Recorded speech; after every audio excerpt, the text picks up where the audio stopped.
အားတဲ့ကြားတဲ့ကနေဒီလိုမျိုးလေးစိတ်လှုပ်ရှားတယ်မှတ်မယ်တလောက်ပေါင်းလေးပါ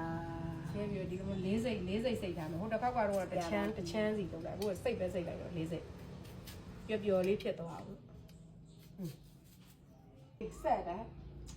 ညရံပြ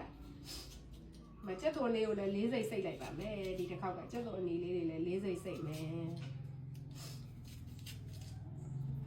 ညနေညဖွင့်နေဖြစ်နေဆိုတော့ချက်သွန်နေအခုအဲ့တော့ချက်သွန်အဟောင်းလို့နော်အသက်ဆိုကိုဆက်အသက်ကတော့စားနာ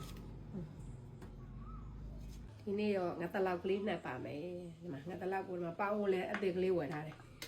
အော်လေးနဲ့ဒီမှာငါပြောဘက်ကလေးခံထားတယ်အထဲမှာနေတာတွေတော့မပြပြတော့ပါဘူးရှင်နေတာမနဲ့တည်းကနေထားလို့ပါမငါတလောက်ကလေးတွေကိုအရင်ဆုံးစီထည့်မယ်နော်စီထည့်မယ်ပဲစီဆိုရင်တော့အရင်ဆုံးပဲစီကိုစီတက်ကြတာပေါ့နော်အဲဒါနန်းနဲ့သူကတင်းရောပြောတော့မရှာလကာရီတို့တကြားတို့တလုံးပြားကြီးလေးနည်းနည်းလေးတို့နဲ့နေထားပြီးသားပါနေပြီးတော့ဒါ2 နာရီလောက်ကြာပြီပေါ့နော်တို့နှက်တာ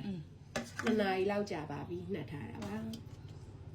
အခုကမစီကိုစီတက်လဲပြီးလဲပြီးတော့စီမွေးတက်ပြီးတော့ထည့်လိုက်ပါမယ်မရှာလကာရီလေးစိတ်ဝင်လာတော့ငါးရောနော်မတွေ့တော့ပြီးလို့ရှိရင်ခရမ်းညင်လေးနဲ့ကျက်တော်အနေနဲ့ကတော့နိုင်အပေါ်ကနေတင်ရမှာနော်ခရမ်းညင်လေးနဲ့ကျက်တော်လေးနဲ့ကျက်တော်အနေနဲ့နိုင်တင်ရမယ်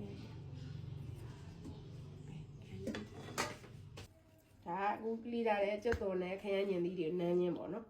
အဲ့ဒါကိုဒီငါတလောက်ပေါ်မှာအုပ်လိုက်တယ်နော်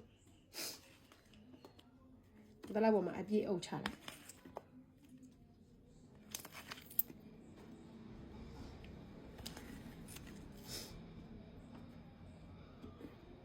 ကဲဒါဆိုပေါင်းလို့ရပါပြီခဏလေးအောင်ပေါင်းဖို့ပဲလေ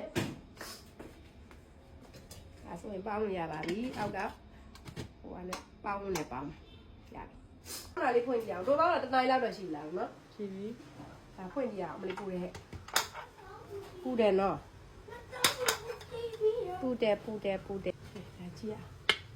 ပူမှုကြတယ်နည်းနည်းတော့လိုမှာနော်နည်းနည်းလေးလိုမယ်မအားတဲ့ကြားတဲ့ကနေပြီးတော့လှုပ်ရှားကြည့်တယ်မတလောက်ပေါင်းလေးပါရပါပြီ